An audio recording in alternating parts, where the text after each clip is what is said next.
Evening, everybody. I'm here from Rockfiend Publications Scotland.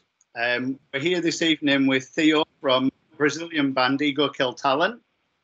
How are you doing this evening? Hey, all good. What about yourself? I'm really good, thank you very much. Yeah, we're learning to cope with this current world that we're in. Yeah, crazy. It is. How are you and the guys from the band at the moment? Everybody in good health? Yes, we are all well. We are all at home, for I think like 9 or 10 weeks now, and everybody's healthy and everybody's at home. So it's a similar situation that we've had in the UK, where we've been since kind of mid-March. So yes. Bizarre at the moment that we've gone so many months and really done very little with our time. Yeah, it's crazy. It's like it's having to learn again, I think, a lot about how to live, because priorities and everything. Yeah, I think everybody's feeling the same over here as well. And it's kind of strange for our community, where we're so connected with musicians and music in general. It's taken away a big part of our lives. Yeah. I mean, for us, it's so crazy because we are releasing a new album. Yeah. Actually, we had to change the plans of everything, but we were supposed to be touring with Metallica right now. So it's like it's looking at the dates, and it was like it's crazy. It's around now as well, isn't it? Yeah, it's like, whoa. Thank God things are being postponed and not canceled. So it's gonna happen at some point, but it's a little, you need to accept, because there's nothing you can do, so definitely it's a challenge. And with those dates, are you looking at next spring, summer, or is it going to be a little bit earlier, do you think? Yeah, well, actually, because what we had scheduled so much stuff. We had a tour with Metallica in Latin America. Then we had a tour of festivals with Metallica in the US. And then we had a tour with System of a Down in Europe and European festivals. That's what we were supposed to do in 2020. And things are just like being changed everywhere. So, for instance, the European festivals and the US festivals, they were all pushed for 2021. The Metallica Latin America tour was pushed for December this year. Right. But it's hard to know if it's really going to happen. It's a matter of wait and see. So at the moment, we're looking at dates over here, and like a lot of the bands that are moving to the back end of the year, it's still a big gamble, isn't it? Yeah, it's like we don't really know if first, will there be live shows again before a vaccine? That's a big question. Yeah. I don't know if there will. Maybe they will only do live, like big events again after there's a vaccine out there. Yeah. So we're kind of looking at next summer at the earliest, if that's the case. Yeah. Mm-hmm. Hopefully, yeah. Yeah. So, got to say, obviously, what have you been doing to pass the time while you've been over there then? Well, I've been playing a lot of guitar. Actually, I was not like the home studio guy type before, but I'm so lucky. I have a neighbor our studio is like right next door. We have the band studio really nearby, but I was always the kind of guy that would just go there to play and not for I don't know much about the recording system and technology. I'm not that guy. I'm just like the guitar. I just understand guitar, pedals, and amp, and that's it, right? But lucky enough, I have a neighbor who is also a musician, and he had a pair of speakers that were like just sitting there, really good ones actually. And he was like, "Man, you should like just put a small home studio for yourself during the situation." So I got his speakers and also a interface to plug in the computer, the guitar. And it's been a new world for me. So I've been spending a lot of time learning to record and writing some ideas, So and it's so cool. I mean, if you start having like a guitar riff idea, you can just record that and then elaborate and add stuff. So I've been doing a lot of that, which is very new for me, and been enjoying it a lot. I've been doing a lot of meditation. I'm a very I don't want to say spiritual because I don't have a religion, but spiritual in the sense of connecting with something other than this material world. So I've been doing a lot of meditation and reading about this kind of stuff, and this has been really cool. I've been doing this since this quarantine began. I've always been this kind of guy, you know. I always try to meditate like at least once a day for the last 3 years or something. But this has just been like something I've been able to do like twice a day, maybe 3 times a day. And this is really interesting. I mean, we are such a mystery, you know, our minds, and we don't know nothing about ourselves. So I've been doing a lot of self-inquiry and also watching series and movies. Not spiritual at all, like mafia movies. So you've been like the rest of us. You've been hitting Netflix a lot, yeah? Yeah, totally. So what have you been watching? Some drinking as well. I've been doing some drinking, some good scotch, and nice. You know, much more day drinking than before. So the next time you come to Scotland, then we're going to have to hook you up with some really good whiskey, yeah? I would love that. Actually, we last time we only played there once, right? When we were with the Invitation tour. Yeah. And I gotta tell you something. I'm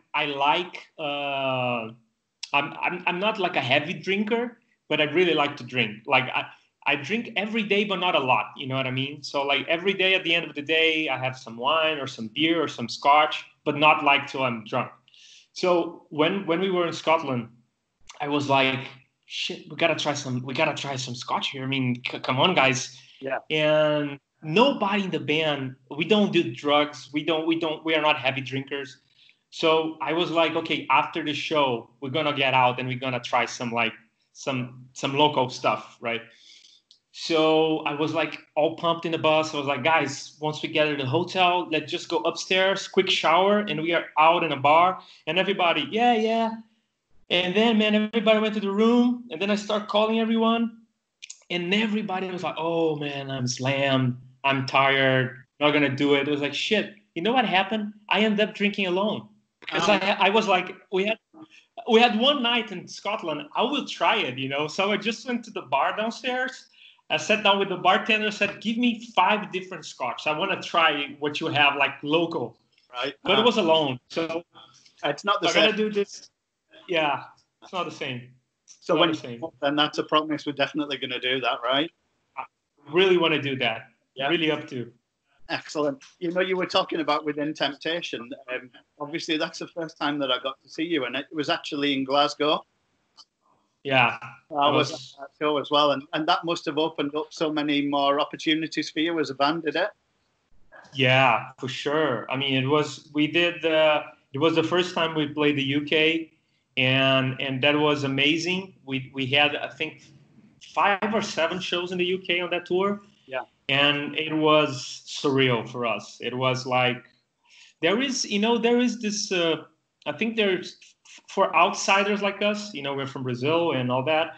So the UK have such a mystical, romantic rock and roll vibe for us. Yeah. So for us to play the UK was something that we were looking so much forward to whenever this happened to us, you know. And when it finally did, it was so special. And we also played the Brixton Academy in London, and that was surreal. You know, I'm a huge Faith No More fan, and they have the Live at Brixton Academy album, which is like so iconic. Yeah. So it was really important for us, that tour. Mm-hmm. Yeah. Now I've got to say, you know, like at that particular gig, I'd never heard of the band before, but I was blown away by how energetic and how enthusiastic you guys were. It was such a great performance. Cool, man. Glad to hear that. We give all we can on the stage. We really try to play with our souls and our hearts. So we give all we can when we are on stage. We play as if that will be the last show of our lives every night. Yeah, and it's the only way to go because it's the only chance you're going to get to make a first impression. That's true. Yeah, you got to give all you have, man. Yeah. Going back to touring again, how did you come about playing with the Foo Fighters? How did that ever come about? Okay. Okay. The Brazilian leg with the Foo Fighters, it was insane because we played stadiums, and it was the first time we played stadiums. So that was amazing. The way that happened was there is a Brazilian fan club of the Foo Fighters, like a Brazilian street team, and I think it's one of the biggest in the world. And their fan club, like president or director, it's a big Eagle Q Talent fan. So he called me one day and he was like, Foo Fighters management, they are looking for a Brazilian band to support the tour, and I want to suggest you guys. What do you think? I was like, shit, of course, do it. Yeah. And it was crazy because like I think like 2 hours after I got that message from this guy, the guy from Live Nation Brazil called and he said, okay, so there is a situation where we need a support act for the Foo Fighters, and I think your band should do it. You guys, are you up to? And I said, yeah, of course. Amazing. So okay, so we didn't hear anything and then yeah, we didn't hear anything for like 3 months, and then one day, and then we played Rock in Rio, and literally like we played Rock in Rio on a Friday, and then the following Monday, I got a call from management, from the Foo Fighters manager, and he's like, hey, are you because I already know him. I already knew him before, but I never asked him anything. So he was like, are you guys available on, and then he gave me some dates on these dates. And I said, yes. Why? And he was like, you might open a couple Foo Fighter shows. Do you guys want to do it? I said, yeah, we want it. And I was like, but isn't that like a whole tour, like 5 or 6 shows? He said, yes, but I think you guys will play just, I don't think we will play Sao Paulo because you're playing Lollapalooza and it's like a month away and it's too close to each other. Maybe, and it was like, look, I think we can play both, I think we can play Lola and the Foos because, I mean, such a different situation and all that. And he said, yeah, let's see. So I haven't heard again, like 3 months, no word, nothing. And then one day we were in Chile for a festival, and we also went to shoot a video in the desert in Chile, in Atacama Desert. And that desert, there's no phone signal. You can't talk. I mean, there's middle of nowhere. So we only had connection to the external world when we were back at the hotel. It's not even a hotel. It's like a hostel. They don't have hotels there. It's like really in the desert. Right. So we could only connect to the outside world at night when we were back from the video shooting. And when we got back, they had announced without telling us the whole tour, and we were supporting the whole thing. So we were like, shit. So it was like a whole day has gone, and everybody in Brazil already knew we were going to play it. We didn't know yet, just when we got back home, and it was at the hotel. So it was amazing. Yeah, it was crazy. And there must have been huge crowds as well, were there? Yeah, all like huge, 75,000 people. It was insane. Fantastic exposure for you then as a band as well. Yes. Then. Oh yeah, it was a game changer for us too. I can imagine. And like obviously you've got the album that came out in 2017, but that was largely made up of EPs that came out before. Yeah. Now we're moving on to the summer of 2020, and you're going to have your new album out. This one's been recorded at Dave Grohl's studio. Yeah. Is that a natural progression from the tour and the connections that you made? Yes, it was the way it happened was after that tour, their camp, they have a huge office that manages them, right? It's called Sam, and they reached us and they said, "What do you guys think about recording at the Foo Fighters studio?" Because we were already looking for a producer, so I was kind of asking their opinion. Do you have anyone you would suggest? And then they said, "Well, I don't know, but you can record at their studio if you want to." So we went there, and I think we were the first band to ever be that amount of weeks on their studio, because we were there for almost 5 weeks. Wow. And usually they don't do that. People just go there for like 3-4 days. Yeah. And that was something, man. That was amazing. I mean, we used their equipment. It's like being there. It's like being there their headquarters. You know, Yeah. it was insane. And the studio's steeped in history already, isn't it? So it must have been quite overwhelming to be around all of that equipment. Yeah. Oh yeah, man. Look, it was like, first of all, you enter there, and then you have Foo Fighters and Nirvana stuff all around the walls. Yeah. Like you know, platinum albums, everything, everywhere you look, it's either a Nirvana thing or a Foo Fighters thing. So that was already pretty overwhelming. Yeah. And then when you look at the equipment they have, like all Dave Grohl's guitars and all of them, all the instruments the band have was there. And then again, then they have the drum set of of Queen, you know, and we could use it. So it was like it was insane. It was crazy, very overwhelming. That must have been really surreal because you're so used to seeing images of things in places, aren't you? And then to actually be in a room staring at something that's actually physical object. It's insane. Yeah. And the situation itself, you know, it is like, I mean, when you put a rock band together, in our case, and I think most of the cases, when you start a rock band, you want to get far, you know, you want to do as good as you can.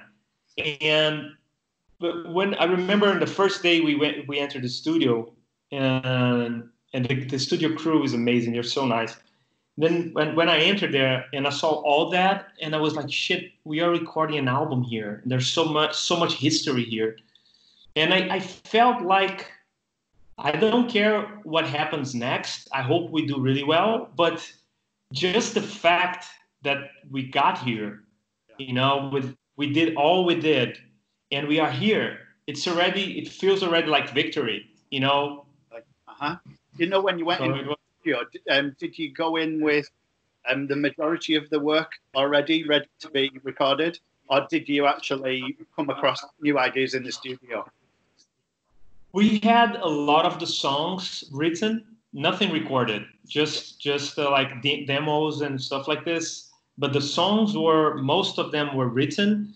We knew that not all the lyrics were written, so we knew we had to work on the lyrics. But we already had like hints of what we would say in each song. You know, this song's going to be about this is going to be about that, but not like full lyrics yet.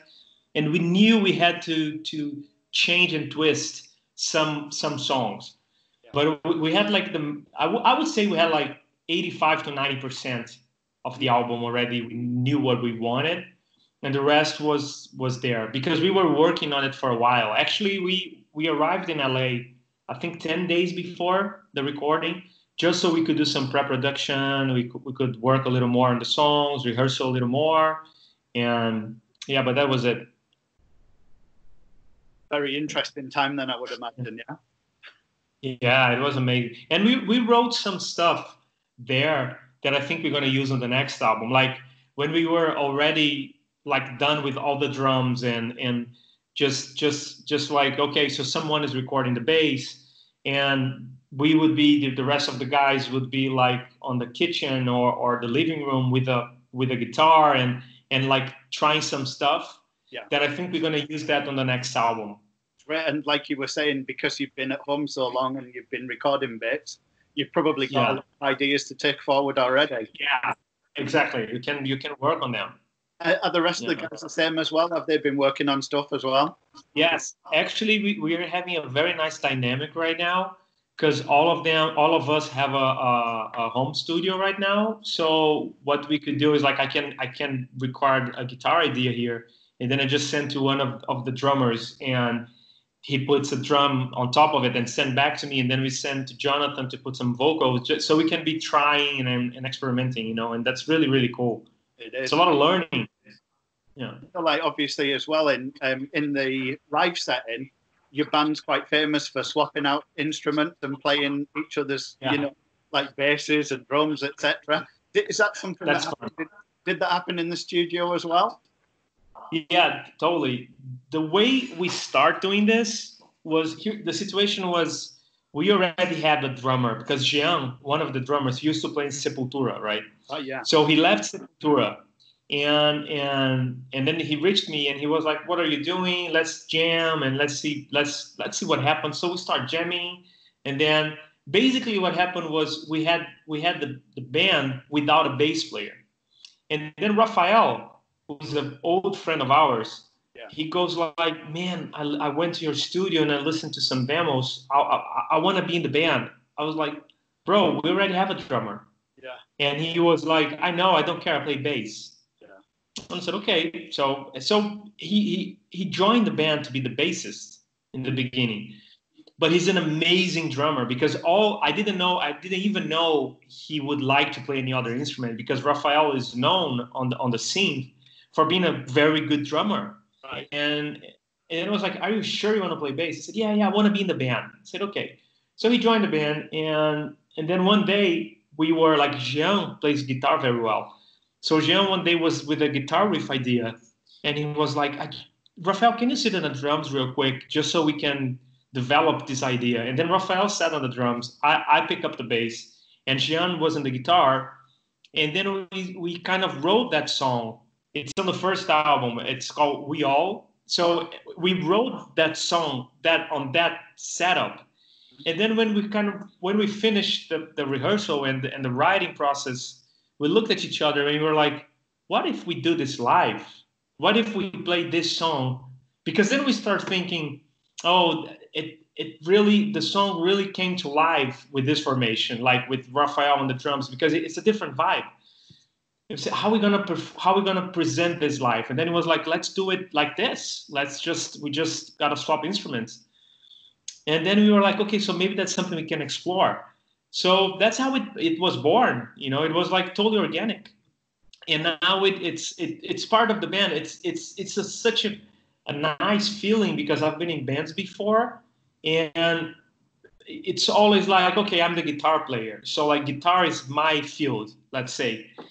And it's always like that. So usually when you are in a band, I don't know if you play an instrument, but if you are in a band, you feel a little embarrassed to say something about the bass line, because you don't want to insult anyone, or you feel bad to give some drum suggestion, because you were like, okay, guitar is my field. So you respect each other's space.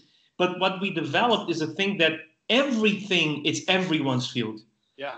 So you can very easily just go like, hey, can I grab that guitar real quick, because I had an idea for that part. So it's like, and we really built that atmosphere where it's okay for any one of us to give ideas and try in any instrument. There's no, it's like, it's the five of us for the whole thing. Yeah. So it's such a different situation. It's you know what I mean? Yeah, and it creates such a different sort of dynamic when you're watching it live as well. Yeah. Yeah, it's fun. Mm-hmm. It's like it keeps everything fresh. It does, absolutely. But with the new material that you've recorded, what can the fans actually expect from the releases coming out in the summer? Well, it's I would say I usually look at this band as we have a mix. I think we have a mix of heaviness, and like heavy guitar riffs and heavy drumming with pop melodies. I think we have very catchy. We work to have catchy chorus and melodies because we like it. We are a band that we deeply love, from Sepultura to Phil Collins. And it's for real. We are that. Mm-hmm. And Lenny Kravitz, Metallica. We love all of this. So in the first album, we had some reviews saying that, okay, this band is a crossover between like metal and pop. And I think we do have both extremes, and I like that. And in this album, I think we went further in both directions. So you're going to find stuff that are heavier than the first album. And you're going to find stuff that are more pop than in the first album.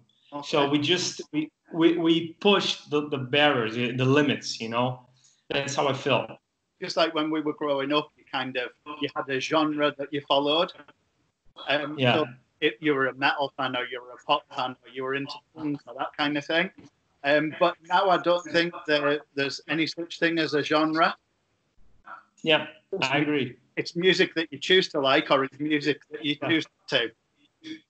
You're totally right. You're totally right. It's because, look, at the end of the day, they're the same notes. Yeah. You have the same notes, and it's what do you want to do with them, and how fast you want to play them. And it's not right or wrong. It's just like it's different possibilities. Yeah, absolutely. Yeah. I think the songs that you've already released through videos on YouTube, etc., they kind of show the blueprint of what you're doing going forward. Yeah. You've had 2 singles out already, haven't you? Yeah. Yeah. Recent one's Lifeborn. Yeah. Yeah. And I think you can see that, like the tuning of Lifeborn, it's an A sharp guitar tuning, so it's a pretty low tuning. It's like it's I think it's the same tuning that Sepultura uses. But when you go to the chorus, it's super pop. It's like it's sing along, you know, and it's such a heavy tuning. Yeah. So this is the kind of stuff that we like to explore, you know, exactly that. And I think for somebody like myself, who's still a big music fan in general, the melody is the thing that hooks you into the song anyway. I think so too. So yeah, that's why it's definitely a case that you've definitely ticked all the boxes. Yeah, that's what we want to do. I just love when you can combine such a heavy and groovy guitar riff with a catchy melody, you know, and saying something. I think lyrics are also super important to me. You know, I want to be saying something that touches people. You know, I've been always a big lyric fan. Like when I listen to a music that I like, I go straight try to understand what they are saying. Yeah. You know. Very much so on that video as well. When you're watching it, the imagery that goes with the words, it's very thought-provoking in terms of the subject that it's tackling. Yeah, it was, and there's a funny thing about the video because, well, it was a big challenge because we couldn't be together to shoot the video, and we were like, okay, but we got to release this song. How are we gonna do it? So we just and we were playing that song on Within Temptation tour. We were already playing Lifeborn, and I don't know if in all of the shows, but definitely in some of the shows we were playing it. So we had footage. Actually, on the video, there's some footage from the Within Temptation tour. Right. In the Lifeborn video, yeah. I have to go back to it again now. Yeah, take a look because I'm sure there are all the live footage from that video. Some are from Rock in Rio, and most of them are from the Within Temptation tour. Right. Okay. I mean, the subject matter on there really was talking about social media. You know, like we were talking about spirituality a little bit earlier on. Do you feel like that's something that you need to kind of detune from so that you can find a bit more happiness in life? Yeah, I think so. My opinion is that it's never about it's never about what is out there. It's about how you relate to what is out there. Yeah. So in other words, I don't think social media is evil. I think social media is neutral. But if you let the social media dictate your life, then it's bad. But if you use it just to connect with people, then it's good. You know. So it's about don't lose yourself in there. It's like anything in life. I mean, even let's say sports. If you're a sports fanatic, if you do it, with in a good rhythm and just keep yourself healthy, that's great. But if you go too far, maybe you're gonna get hurt. Maybe you're gonna get a little just overthinking about it and not relating to people anymore. So like anything in life, it's about not letting it define you. It doesn't define you. You know, it's just use it, but don't abuse it. Something like this. Absolutely.